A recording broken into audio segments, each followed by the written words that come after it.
story about the Amalekites.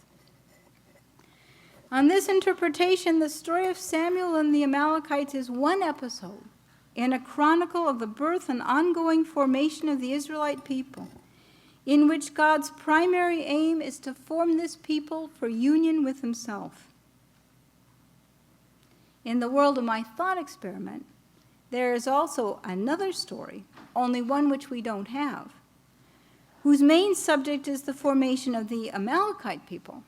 And in this story, the suffering of the Amalekites at the hands of the Israelites has a role to play in the relationship of this people to God during the time of their existence as a people. In the chronicle of God's formation of the Israelite people, God recurrently puts in place plans that might be thought to provide a cure of the moral disease that makes union with a good God impossible. Each of these plans is produced, shown to fail, and then abandoned. Noah's flood is followed by a different kind of attempt at the reproduction of a good human people. God develops a close relationship with Abraham and then builds Abraham's offspring into a particular people covenanted with God. By the time of Abraham's great-grandchildren, this strategy already looks very unsuccessful. Next, God lets the burgeoning Israelite people become enslaved in Egypt, and then he frees them in a floridly dramatic rescue, which includes giving them laws about how to live and punishments for violating those laws. But the people are hardly out of Egypt before this strategy begins to look highly unsuccessful too. At this point, God commands the killing of the Amalekite people and others as well, as another attempt to impact the Israelite people, a more shrill and strenuous attempt to accomplish what requiring Israelites to enforce the law was meant to achieve. But the immediate aftermath is marked just by civil war among the Israelite people and lamentable evil on the part of its rulers. After this, under Solomon, there's a period of peace and prosperity for the Israelite people, but prosperity is no more a cure for the human tendency to evil than any of the other divine strategies were. And so on and on. The chronicle continues in the production of new plans for the establishment of a good, just, loving people that can be united with a perfectly good God. As each plan is seen to fail, it's abandoned and succeeded by another one. There is no second recurrence of a flood. There is no new and better law given to the people. There is no second set of divine commands to the Israelites for the eradication of some other people. There's no second Solomon. Each of these plans for the formation of a people close to God, able to be united with him, each of these plans is shown to be unsuccessful, and for that reason is also not attempted again. In the end, all these plans fail, in the sense that none of them constitutes the cure for the human tendency to evil or results in the formation of a people cured of that tendency. Taken together, however, these plans do succeed in another way. God's global plan in the overarching chronicle of the formation of the Israelite people involves the production of many short-lived plans doomed to failure. But the global plan does contribute to forming a people who can be united with God. That's because learning what won't work is sometimes an essential preliminary in the process of the discovery of what will work and of the willingness to accept it.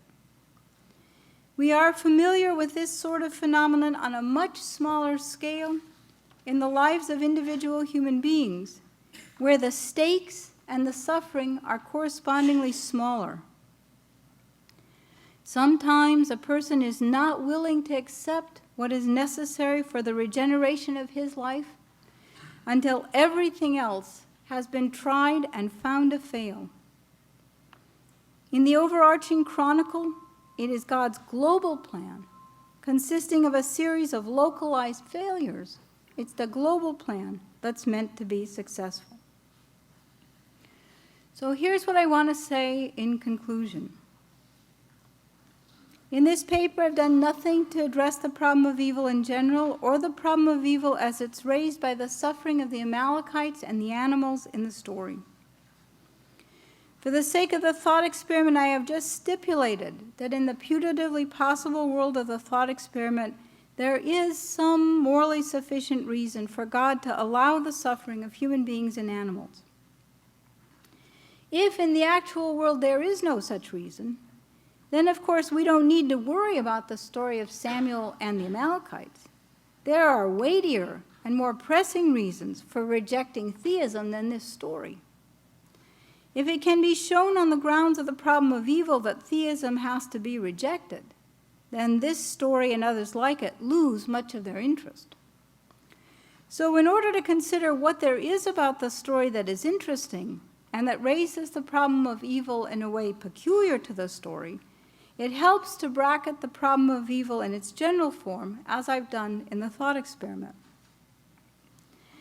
On first reflection, it seems as if there are only two options as regards the story of Samuel and the Amalekites.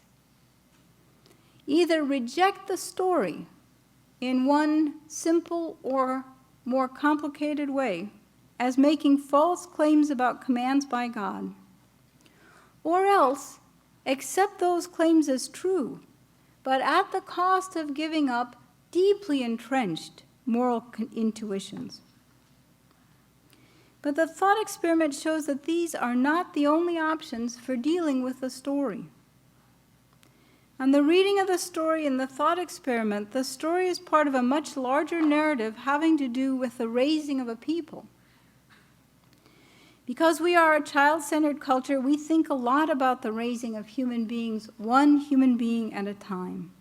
But we're not much accustomed to thinking about what it would be to form a people, or even the whole human species, over many centuries. This process is much harder to understand, but it shares some features with child raising. We take one important goal for child raising, to be getting children to desire on their own what is good. What is good as regards nutrition, the life of the mind, interpersonal relations, social justice, and many other things as well. We understand that it is not easy to raise a child to turn out this way. It can't be accomplished just with lessons and lectures. It requires the exercise of agency on the part of the children and their own experience of what makes failure in human life.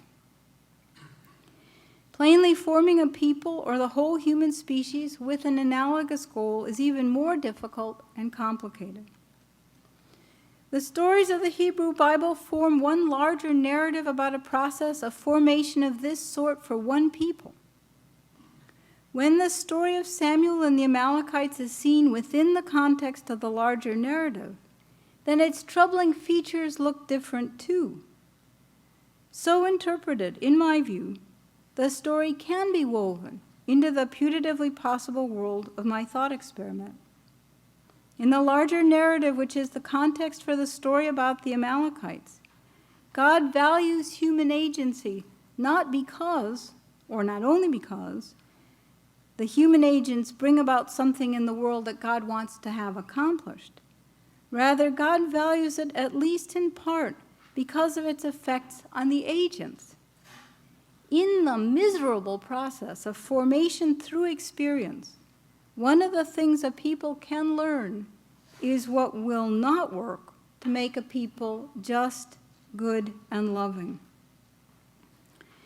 If the story of Samuel and the Amalekites is not to be just rejected, then I think that this is a more promising way to read it.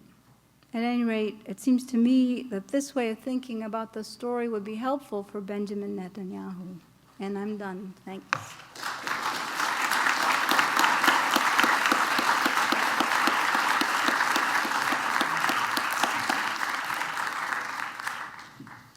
Okay, comments by Paul Draper?